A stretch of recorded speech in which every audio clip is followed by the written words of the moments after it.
Hello everyone, this is Nilesh Kumar Gupta and you are watching NG Physics Classes. Well, अभी तक मैंने जितना भी पढ़ाया उसके बाद अब हमारे सामने जो अगला क्वेश्चन है उसमें वो मुझसे बोल रहा है drive the relation for the centripetal acceleration of the object. कोई भी ऑब्जेक्ट जो सर्कुलर ट्रैक पे मूव करता है उसके लिए हमें सेंट्रिपिटल एक्सेलरेशन का फॉर्मूला डिराइव करना है। क्लियर? इससे पहले कि मैं सेंट्रिपिटल एक्सेलरेशन का फॉर्मूला आप लोगों के लिए डिराइव करूं, काफी सारी चीजें ऐसी हैं जो आपको पहले से पता होनी चाहिए। वो चीजें अगर आपको पता होंगी तो आपको आगे की कहानी समझ में आएगी, अदरवाइज दिक्कत आएगी। क्लियर? पुराने चैप्टरों में मैं आपको पढ़ा चुका हूं triangle law of vector addition. हालांकि मैं इस क्वेश्चन को जो बताने जा रहा हूं ये केवल वही लोग समझ पाएंगे जिनका पुराना इतिहास क्लियर है, राइट? जिन्होंने नहीं पढ़ा उनको दिक्कत आएगी। आई एम सॉरी टू से, लेकिन दिक्कत आएगी। क्लियर है? तो सुने, पहले पुराना ही समझ जाए। क्लियर? तो गौर से देखिएगा, मैंने आपको वेक्टर्स को ऐड करना सिखाया था, अगर आपको याद हो तो। ये सपोज करिए ए वेक्टर है और ये बी वेक्टर है, तो triangle law of vector addition से हम लोग इसे सॉल्व करते थे। इसमें हम इन दो वेक्टर्स को, ये ए वेक्टर है, बी वेक्टर ये ऐसे है, इनको साइक्लिक ऑर्डर में लेते थे। याद आ रहा है सीन? तो इन दोनों का रिजल्टेंट काय से डिनोट किया जाता था? हाँ, आर से तो डिनोट करते थे, लेकिन ट्राइंगल की थर्ड साइड से रिप्रेजेंट करते थे। यानी इन दोनों का जो रिजल्टेंट होगा वो ऐसे होगा, राइट? लेकिन इसमें एरो कहाँ बनाते थे? हाँ, ऊपर बोले तो अपोजिट डायरेक्शन में, उसे साइक्लिक ऑर्डर में नहीं लेते थे, उसे अपोजिट डायरेक्शन में लेते थे। याद आ रहा है सीन? तो ये रिजल्टेंट हो जाता था, आप इसे लिखते थे a vector plus b vector. मैंने आपको triangle law of vector addition में बताया था, if two vectors are represented by the two sides of a triangle which are taken in the same order, or you can say which are taken in the cyclic order, then their resultant is represented by the third side of that triangle which is taken in the opposite order. याद आ रहा है scene? Scene clear है सभी को? किसी को कोई दिक्कत? अच्छा, यही क्वेश्चन अगर ऐसे होता ए वेक्टर माइनस बी वेक्टर, तो इसको भी मैंने आपको सॉल्व करना सिखाया था। इसको मैंने आपको ऐसे बताया था, इसको कैसे सॉल्व करते हैं गौर से देखिएगा। ये ए, पहले ये बताओ, अगर ये ए वेक्टर है तो इसको क्या लिखेंगे? पता है ना सभी को, डायरेक्शन पलट जाती है तो ये नेगेटिव हो जाता है। Very good. मान के चलो किसी जगह 2-3 लिखा है, तो क्या मैं इसे ऐसे नहीं लिख सकता? बात तो एक ही है ना। इन द सेम वे यहाँ पर ए वेक्टर माइनस बी वेक्टर लिखा है, तो मैंने इसको ऐसे कन्वर्ट कर दिया, ए वेक्टर एज इट इज। इस माइनस को प्लस में अगर कन्वर्ट करूंगा तो फिर ये माइनस का हो जाएगा, और अगर ये माइनस का हो जाएगा तो इसकी डायरेक्शन नीचे हो जाएगी। क्या ये स्टेप समझ में आया? क्लियर है? अब इन दोनों को ऐड करना आपका बाएं हाथ का खेल है, ये आप पहले भी कर चुके हो, बहुत काफी प्रैक्टिस करवाई है मैंने। तो ये ए वेक्टर हो गया, दूसरा ऐसे आ रहा है, दोनों साइक्लिक ऑर्डर में है, तो इन दोनों का जो रिजल्टेंट होता है वो ट्राइंगल की थर्ड साइड से डिनोट किया जाता है, और उसे कौन से ऑर्डर में लेना होता है? तो अपोजिट ऑर्डर में एरो कहाँ बनाओ? नीचे, क्योंकि ये साइक्लिक ऑर्डर में आ रहे हैं। साइक्लिक ऑर्डर में ये ऐसे होता है, लेकिन इसे अपोजिट ऑर्डर में लेना है, इसलिए इसका एरो नीचे लिया। तो इसका रिजल्टेंट क्या लिखूं? ए वेक्टर माइनस, आपको स्टेप समझ में आ रहे हैं? एक ऑब्जेक्ट है, उसकी इनिशियल वेलोसिटी v1 है, फाइनल वेलोसिटी v2 है, तो what is the change in velocity? v2 minus v1। जब भी हमें चेंज निकालना होता है we always do final value minus initial value. ये सारी बातें आप लोग समझते हैं? किसी को कोई दिक्कत इसमें?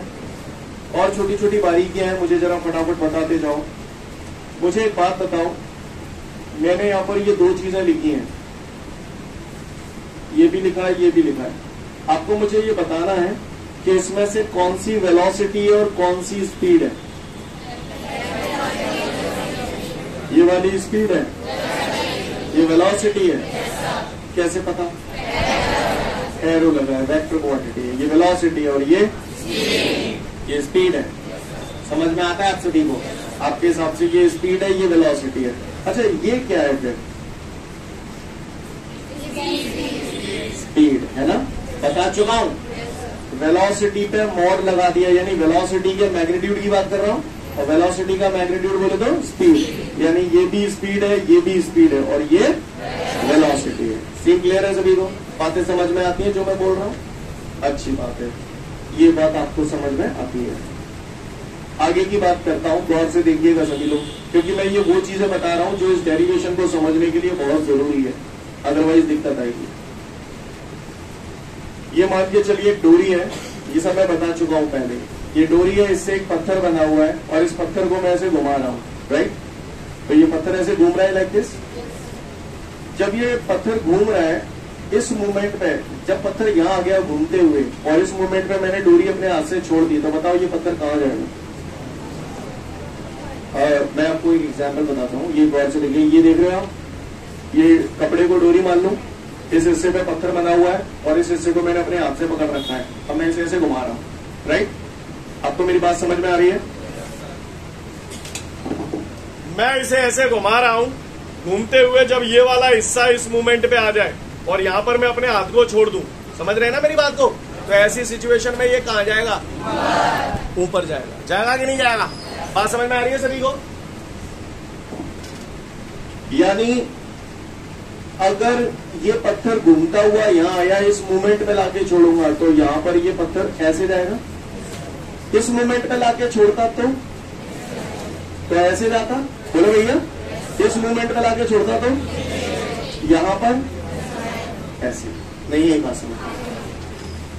अलग अलग पॉइंट पर डायरेक्शन चेंज हो रही है। यानी मेरा कहने, ये सब बातें पहले पढ़ा चुका हूं।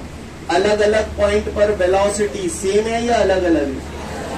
हाँ, माइंड इट। इस वेलोसिटी को मैंने नाम दे दिया v1, इसको मैंने नाम दे दिया v2, इसको मैंने नाम दे दिया v3, इसको मैंने नाम दे दिया v4। मैं यहां पर ये कहना चाह रहा हूं आपसे कि ये जो ऑब्जेक्ट है, जो ये ऑब्जेक्ट है, ये कांस्टेंट स्पीड से घूम रहा है। कांस्टेंट स्पीड से घूम रहा है, इसका मतलब इसकी स्पीड यहाँ पे 15 है, तो यहाँ भी 15 है, यहाँ भी 15 है, हर जगह 15 है। स्पीड सेम है, लेकिन वेलोसिटी क्यों चेंज हो रही है? क्योंकि अलग अलग पॉइंट पर, ठीक है, मैग्नीट्यूड सेम है माना, लेकिन डायरेक्शन अलग अलग पॉइंट पर अलग अलग है। डायरेक्शन अलग अलग पॉइंट पर अलग अलग है, इस वजह से वेलोसिटी अलग अलग है, चेंज हो रही है। नहीं है मेरी बात समझ? क्लियर? यानी कोई भी ऑब्जेक्ट जब सर्कुलर ट्रैक पे घूम रहा है और यूनिफॉर्म स्पीड से घूम रहा है, तो यहाँ पर हर जगह स्पीड सेम है सबकी। पार्टिकल की अलग अलग पॉइंट पर स्पीड सेम है, लेकिन वेलोसिटी अलग अलग है, क्योंकि अलग अलग पॉइंट पे डायरेक्शन अलग अलग है। नहीं है बात समझ? यहाँ पे डायरेक्शन ये है, यहाँ डायरेक्शन ये है, राइट? क्लियर है? यानी इसीलिए मैंने यहाँ पर इसको नाम दिया है v1, v2, v3। लेकिन ये कैसी स्पीड से घूम रहा है? Constant speed. मैंने मान लिया ये कांस्टेंट स्पीड v से घूम रहा है। तो अगर मान के चलिए मैं यहाँ पर, आप बताओ, आप मैं ये काय की बात कर रहा हूँ, ये काय की बात कर रहा हूँ, ये काय की बात कर रहा हूँ, तो ये सब कैसे होंगे आपस में? कांस्टेंट होंगे। किसके बराबर होंगे? v। कांस्टेंट स्पीड से घूम रहे हैं तो बराबर v लिख सकता हूँ। आपको मेरी बात समझ में आ रही है जो मैं बोल रहा हूँ? मेरी बात उन्हीं लोगों को समझ में आ रही होगी जिनको मैं ये पहले चीजें ऑलरेडी करा चुका हूँ, बहुत टाइम दे चुका हूँ। सेम क्लियर है? जिनका वेक्टर वाला पार्ट क्लियर है, जो पिछले 2-4 दिन में आए होंगे, मैं मानता हूँ उनको कुछ समझ नहीं आ रहा होगा। पुराने लोगों को है। चलो आगे। किसी भी पॉइंट पर अगर आपको वेलोसिटी की डायरेक्शन निकालनी है तो आप केवल उस पॉइंट पे टेंजेंट ड्रॉ करते हैं। सपोज करिए मुझे इस पॉइंट पर वेलोसिटी की डायरेक्शन पता करनी है, तो यहाँ टेंजेंट ड्रॉ कर दूंगा। इस पॉइंट पर वेलोसिटी की डायरेक्शन पता करनी है तो यहाँ टेंजेंट ड्रॉ कर दूंगा। इस पॉइंट पर वेलोसिटी की डायरेक्शन पता करनी है तो यहाँ टेंजेंट ड्रॉ कर दूंगा। समझ में आ रही बात? चक्री चलती है तो चिंगारियां ऐसी तो निकलती है। यस और नो? बोलो भैया, सही बोल रहा हूँ? मेरी बात समझ में आ रही है आपको? अगर मेरी बात समझ में आ रही है तो गौर से देखिएगा। यहाँ पर सभी लोग, तुम्हारा इधर बना रहा हूं, ये डोरी है, ये पत्थर है, ऐसे घुमा रहा हूं, पत्थर ऐसे घूम रहा है। इस मूवमेंट में लाके छोड़ता तो वेलोसिटी ऐसे होती, और अगर मान के चलिए इस मूवमेंट में लाके छोड़ता तो वेलोसिटी ऐसे होती। एग्री करते हैं तो मुझे बता सकते हो ये कितने डिग्री का एंगल है? 90 डिग्री का एंगल है। अच्छा, जब ये यहाँ था तो मैंने टेंजेंट ये ड्रॉ करी है, जब ये यहाँ था तो टेंजेंट मैंने ये ड्रॉ किया। अगर मैं इस टेंजेंट को पीछे बढ़ा दूं तो मुझे बता सकते हो v1 और ये जो v2 है, इनके बीच कितने डिग्री का एंगल है? 90। मेरा कहने का तात्पर्य ये है कि जितना एंगल यहाँ पर, ये जो डोरी है, जितना एंगल यहाँ पर बन रहा है, ठीक उतना ही एंगल इन पे खींची गई टेंजेंटों के बीच में बनता है। नहीं, यही बात समझ में सीख क्लियर है? जितना एंगल यहाँ पर इन दोनों के बीच में बन रहा है, उतना ही एंगल इन पे खींची गई टेंजेंटों के बीच में होता है। जो भाषा बोल रहा हूं आपको समझ में आ रही है? सीन क्लियर है? तो चलिए फिर हम सेंट्रीपिटल एक्सेलरेशन के फॉर्मूले की बात करते हैं। इससे पहले कि सेंट्रीपिटल एक्सेलरेशन के फॉर्मूले की बात करूं, मुझे ये बता दो एक्सेलरेशन का फॉर्मूला क्या होता है? Change in velocity upon time. मुझे बता सकते हो डिफरेंशियल के फॉर्म में क्या लिखते हैं?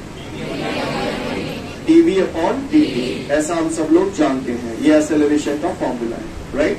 तो शुरुआत करते हैं, गौर से देखेंगे सभी लोग ऑन द बोर्ड। अच्छा, एक बात और, इससे पहले कि ये डेरिवेशन शुरू करूं, मुझे जरा बता दो, देखिए कौन सा बताता है। फॉर्मूला बताया था स्टार्टिंग में, चैप्टर 2 में बता चुका हूं, एंगल इज इक्वल टू, ये भी जानते हो, आर्क अपॉन। ठीक है, क्लियर है सभी को? चलो तो फिर अब मैं डेरिवेशन की बात करता हूं, राइट? अब हम समझते हैं सेंट्रीपिटल एक्सेलरेशन का पूरा डेरिवेशन।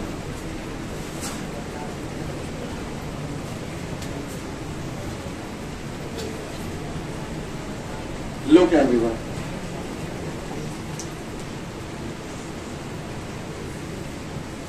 ये एक डोरी है, इससे ये एक ऑब्जेक्ट बना हुआ है।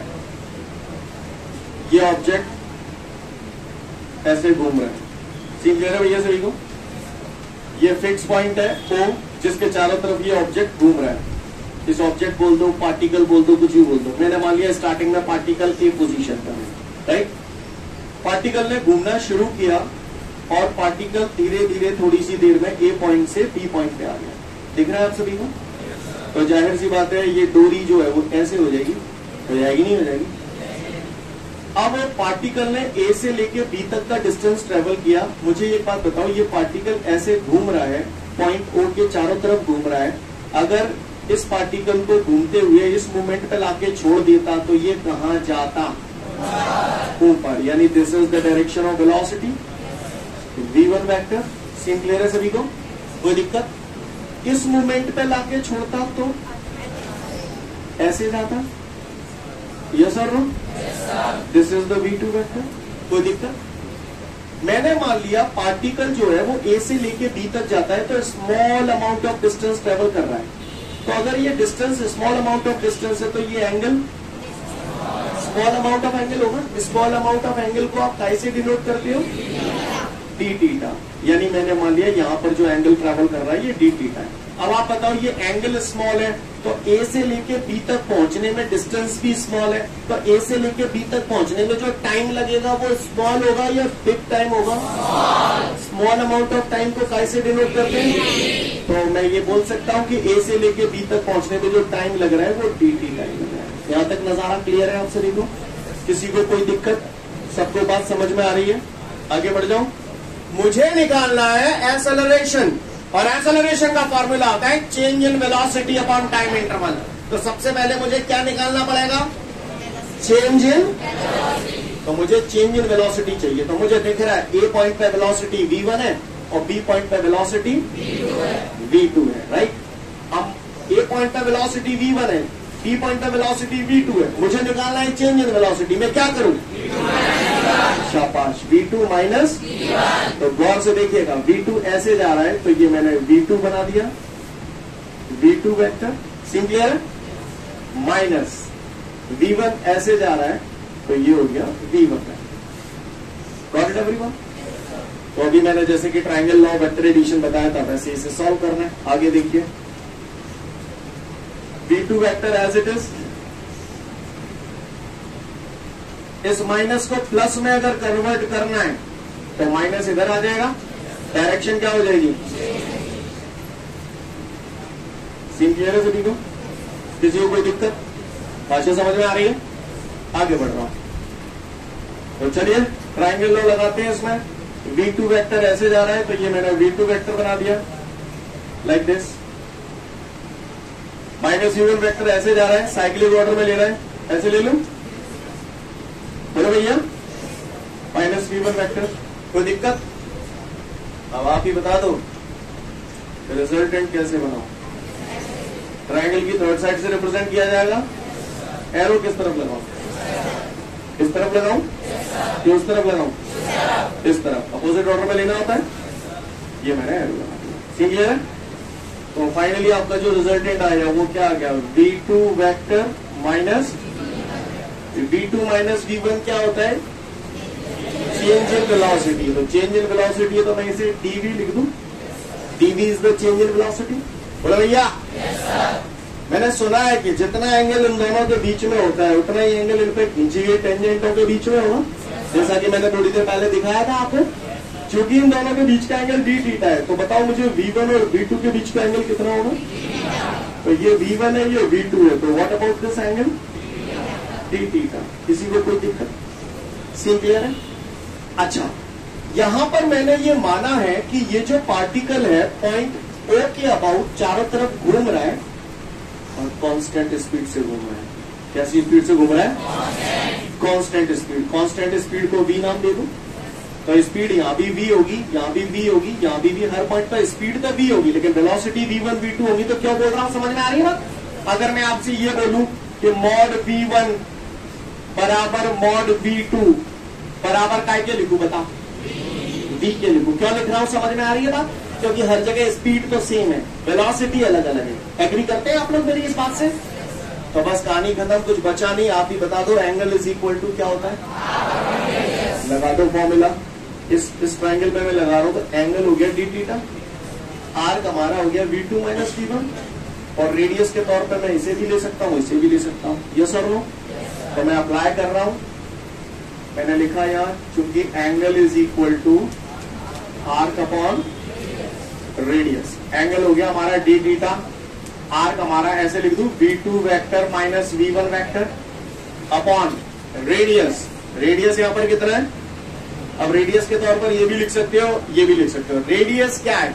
केवल एक मैग्नीट्यूड है, एक न्यूमेरिकल वैल्यू है। तो जो न्यूमेरिकल वैल्यू इसकी होगी वही न्यूमेरिकल वैल्यू इसकी होगी, क्योंकि ये दोनों इक्वल टू V है। नहीं है मेरी बात समझ? तो मैं यहाँ केवल V लिख दूं, या आप चाहो तो V1 वेक्टर करके भी लिख सकते हो। बात समझ में आ रही है सभी को? V2 माइनस V1 की जगह क्या लिख दूं? dV लिख दूं। क्या ये स्टेप समझ में आया? कोई दिक्कत? बात समझ में आ रही है? मुझे एक्सेलरेशन निकालना है, और मैंने ये पढ़ा है कि एक्सेलरेशन का फॉर्मूला होता है dV अपॉन। तो यार dV तो आ रहा है, लेकिन अपॉन में dt नहीं आ रहा है। तो अपॉन में dt लाने के लिए मैंने क्या किया? दोनों तरफ dt का डिवाइड कर दिया, इधर भी कर दिया, इधर भी कर दिया। तो बैलेंस रहेगा divide by dt at both side. तो दोनों तरफ अगर dt का डिवाइड करूंगा तो d theta upon dt is equal to dv upon dt into v। Step clear है सभी को? कोई दिक्कत? अब इसके बारे में आप ही लोग बोलो ना, काय का फॉर्मूला है? Omega. Omega is equal to d theta upon dt। पढ़ चुके हम लोग पहले। तो ये हो गया ओमेगा। इसके बारे में भी आप ही लोग बोलो। एक्सेलरेशन का फॉर्मूला होता है a बराबर dv upon dt upon v।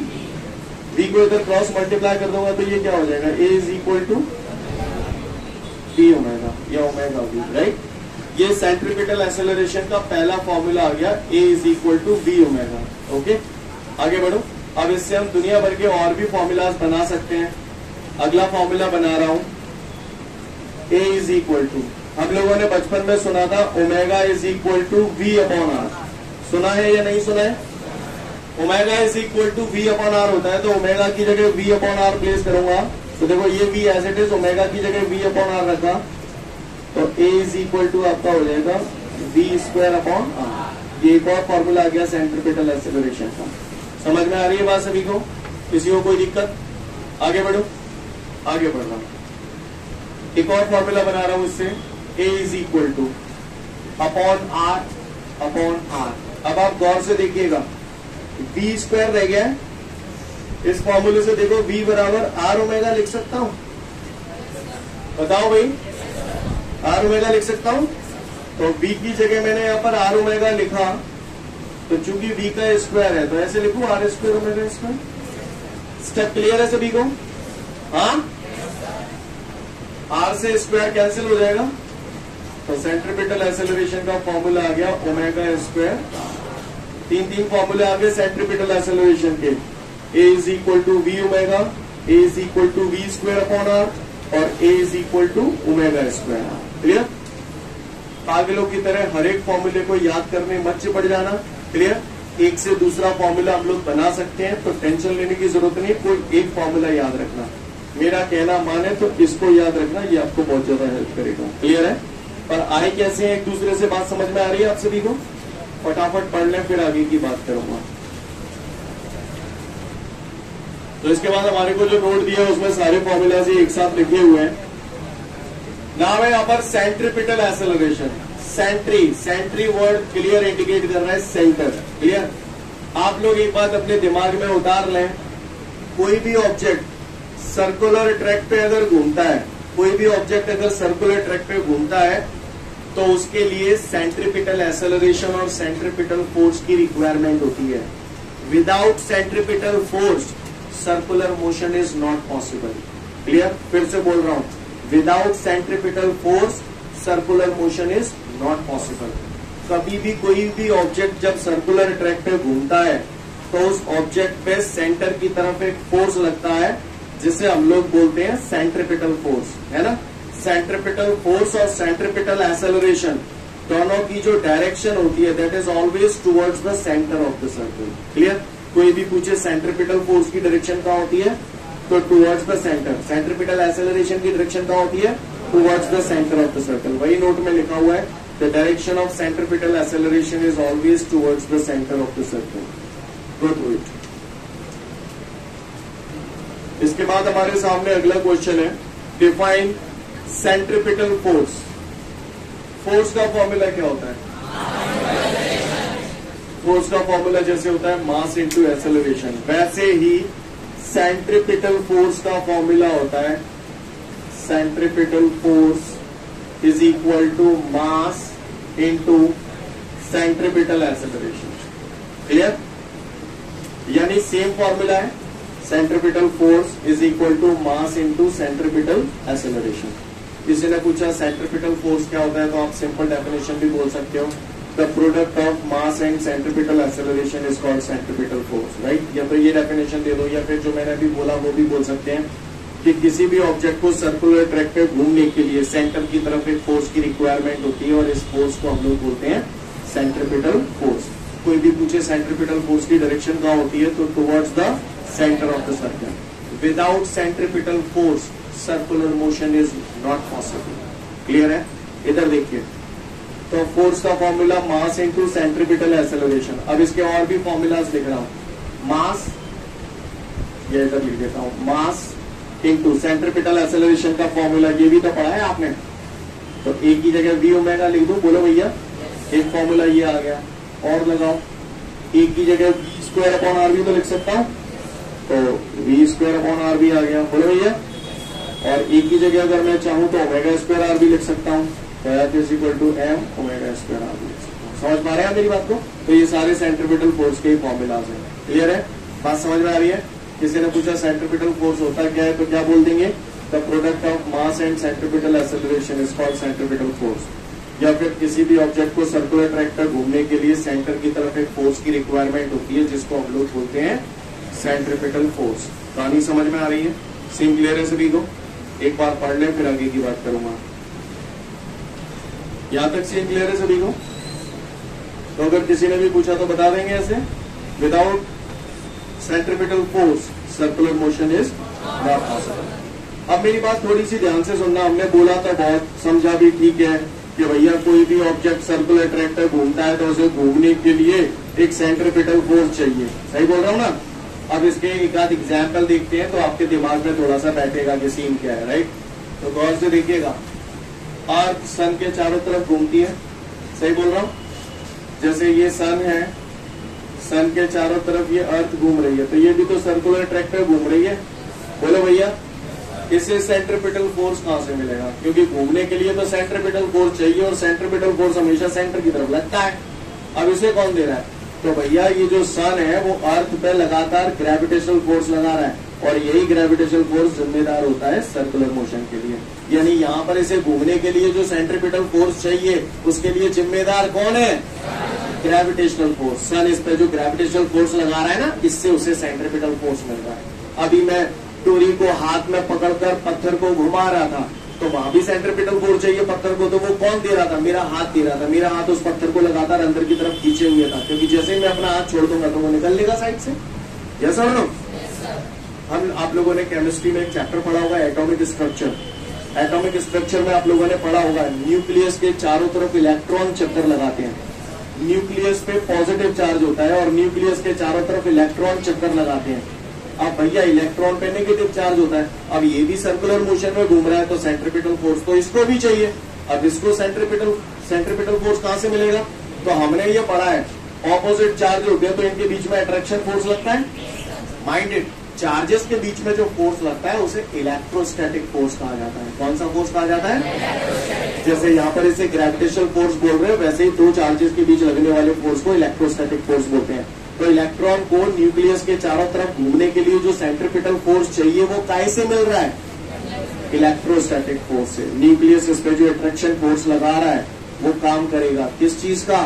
Centripetal force का। नहीं है मेरे पास में ये कॉन्सेप्ट आपके यूज होंगे, ये वाला कॉन्सेप्ट आपका ग्रेविटेशन में यूज होगा जब पढ़ाऊंगा तब, ठीक है ना? वहीं कहीं देखो एक आध पन्ना अलट पलट के कहीं क्वेश्चन होगा explain the examples of centripetal force. देखो जरा फटाफट पढ़ लो उसको, फिर मैं आगे बढ़ूंगा। तो मैं उम्मीद करता हूँ सभी लोगों ने एग्जाम्पल्स ऑफ सेंट्रीपिटल फोर्स पढ़ लिए हैं। इसके बाद वापस हम लोग वहीं आते हैं जहाँ थे। तो सेंट्रीपिटल फोर्स पढ़ने के बाद आपके सामने एक न्यूमेरिकल दिया हुआ है। उस न्यूमेरिकल में मुझसे बोल रहा है कि एक पार्टिकल है जो 3 रिवॉल्यूशंस पर सेकंड करता है। यानी 3 रिवॉल्यूशंस पर सेकंड का मतलब 1 सेकंड में 3 रिवॉल्यूशन कर रहा है, और 1 सेकंड में जितने नंबर ऑफ रिवॉल्यूशंस होते हैं उसे क्या बोलते हैं? फ्रीक्वेंसी। तो चूंकि यहाँ 1 सेकंड में 3 रिवॉल्यूशन हो रहे हैं, इसका मतलब मुझे इनडायरेक्टली उसने क्या दे दिया? फ्रीक्वेंसी दे दी। रेडियस दे रहा है 12 सेंटीमीटर। क्लियर? कितनी दे रहा है? 12 सेंटीमीटर। तो 12 सेंटी कितना होता है? 10 टू द पावर -2। क्या हुआ? शून्य कैसे हो गए? डेसी सेंटी मिली माइक्रो भूल गए? सेंटी कितना होता है? मिली मिली है 10 की पावर माइक्रो, 10 की पावर नैनो -9। बताओ तुम। हाँ 12 सेंटीमीटर। एंगुलर वेलोसिटी पूछ रहा है। एंगुलर वेलोसिटी का फॉर्मूला पढ़ा था ओमेगा इज इक्वल टू 2 पाई है। बोले भैया theta upon T D theta upon D T 2 pi upon capital T 2 पाई है। फ्रीक्वेंसी दे रहा है तो ये फिट हो रहा है यहाँ। Omega is equal to 2 pi. Frequency कितनी है अपने पास? 3 3 2 6 पाई रेडियन पर सेकेंड। कैसे आया? समझ में आ रही है बात सभी को? और आगे सॉल्व करना है तो पाई की जगह 3.14 रख सकते हो तो 18 पॉइंट समथिंग कुछ आ जाएगा। क्लियर? एक्सेलरेशन पूछ रहा है। एक्सेलरेशन का formula a is equal to कुछ भी लगा दो, ओमेगा स्क्वायर आर लगा दो। सेंट्रीपिटल एक्सेलरेशन के 3 फॉर्मूले निकाले थे अभी आपने, v omega, v square upon r और ओमेगा स्क्वायर आर। कोई सा भी लगा दो सबसे आ जाएगा। क्लियर? ओमेगा स्क्वायर आर मैंने लगाया तो ओमेगा की वैल्यू आपके पास है 6 पाई। Right guys? रेडियस आपके पास दी गई है 12 इंटू 10 टू द पावर -2। अब तो कर लेंगे इसे। बोले कितना आंसर आ रहा है इसका? 4.3 into 10 to the power 3 metre पर सेकेंड स्क्वायर। सेंटीमीटर में दे रहा है? एक मिनट, सेंटीमीटर में दे रहा है ना?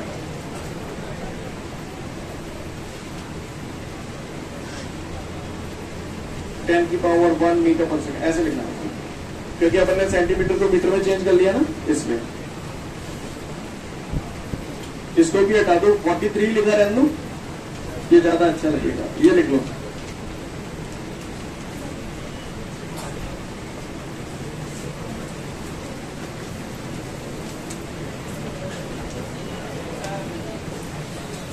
ठीक है, तो फिर आज के लिए पर्याप्त। कल फिर मिलते हैं। Thank you everyone, have a great day to all of you guys. जय हिंद।